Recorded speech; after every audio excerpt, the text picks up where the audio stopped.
ওয়াশিংটনের মাথার উপর লা ইলাহা ইল্লাল্লাহ পতাকা উড়বে, ইসরায়েলের পতন ঘটবে, মুজাহিদিনদের হাতে কালেমার ঝান্ডা উড়বে। আজ পৃথিবীতে তাগুতের যে জয়গান দেখা যাচ্ছে, সারা পৃথিবীতে তাগুতি ব্যবস্থার যে জুলুম আর শাসন চলছে, এই জুলুম আর শাসনের রাজত্বের কবর রচিত হবে। সেই কবরের উপর একটা ফুল গাছ ফুটবে, আর সেই ফুল গাছের ফুল ফুটবে, সেই ফুলের নাম হবে ইসলামী বিপ্লবের ফুল। আলহামদুলিল্লাহ, আজ বাংলাদেশ সেই বিপ্লবের জন্য একটা উর্বর ক্ষেত্র হিসেবে সারা দুনিয়ার সামনে নিজেদের পরিচয় তুলে ধরেছে। সারা দুনিয়াবাসী আজ জানে বাংলাদেশে বিপ্লব হয়েছে, কিন্তু সারা দুনিয়ার মানুষ এখনো টের পায় নাই বাংলাদেশের বিপ্লবের প্রকৃত স্বরূপ। সারা দুনিয়া টের পায় নাই ৫ই আগস্ট কি বিপ্লব হয়েছে।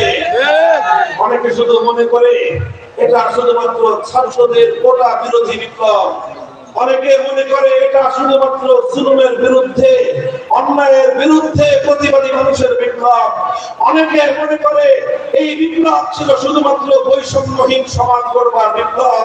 কিন্তু আমি দেখেছি এই বিপ্লবের মধ্য দিয়ে বাংলার তরুণ ছাত্র সমাজ, এদেশের মাদ্রাসা, স্কুল, কলেজ, ইউনিভার্সিটির মাদ্রাসার প্রতিটি ছাত্রের হৃদয়ের গভীরে একটা স্বপ্ন লালিত হচ্ছে। সে স্বপ্ন হলো সোনার মদিনার ইসলাম কায়েমের স্বপ্ন।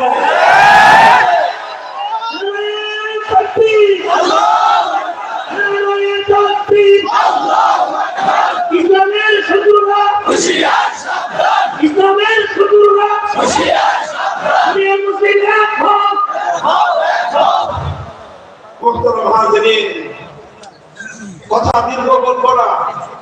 আল্লাহর পয়গম্বর মুহাম্মদ আরবি সাল্লাল্লাহু আলাইহি ওয়াসাল্লাম ওয়া হুয়া সাদিকুল মাসদুক, as-সাদিকুল মাসদুক।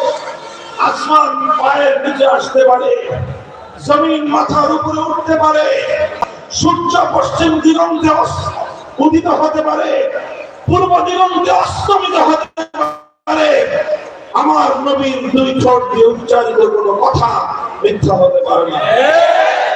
নিত্য নতুন ওয়াজ, কেরাত ও ইসলামী সঙ্গীত পেতে আমাদের চ্যানেলটি সাবস্ক্রাইব করে সাথে